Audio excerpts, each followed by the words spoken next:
Di sebuah desa kecil, hiduplah seorang kakek tua yang bijaksana. Kakek ini dikenal oleh semua penduduk desa karena kebijaksanaannya dan kesabarannya dalam menghadapi berbagai masalah hidup.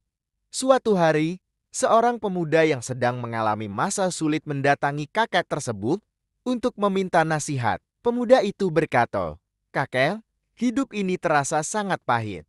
Setiap hari saya merasa dihantui oleh kesulitan dan penderitaan. Apa yang harus saya lakukan untuk mengatasi kepahitan hidup ini?" Kakek tua itu tersenyum dan mengajak pemuda tersebut ke dapur rumahnya. Ia mengambil segenggam garam dan memintanya untuk menuangkan garam tersebut ke dalam segelas air. Kakek tua itu kemudian menyuruh pemuda tersebut untuk meminum air tersebut. "Bagaimana rasanya?" tanya kakek tua. "Rasanya sangat asin dan pahit," jawab pemuda itu sambil meringis. Kakek tua itu kemudian membawa pemuda tersebut ke sebuah danau yang jernih dan indah. Ia meminta pemuda itu untuk menuangkan segenggam garam yang sama ke dalam danau.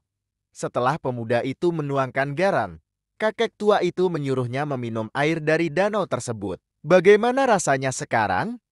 tanya kakek tua. "Segar dan jernih," jawab pemuda itu. "Saya hampir tidak merasakan garamnya." Kakek tua itu kemudian duduk di tepi danau bersama pemuda tersebut dan berkata, "Kesedihan dan kepahitan dalam hidup ini bagaikan segenggam garam. Jumlahnya tetap sama, tetapi kepahitan yang kita rasakan tergantung pada wadah tempat kita meletakkannya.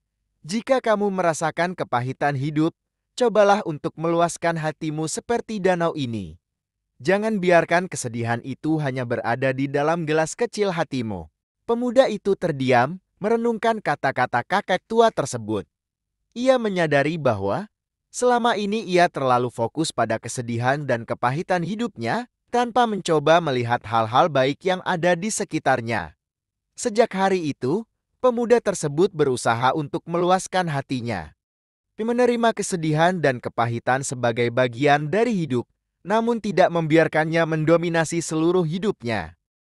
Kisah ini mengajarkan kita bahwa dalam menghadapi kepahitan hidup, penting untuk memperluas perspektif dan hati kita. Dengan begitu, kita dapat melihat keindahan dan kebaikan yang masih ada, meskipun di tengah kesulitan.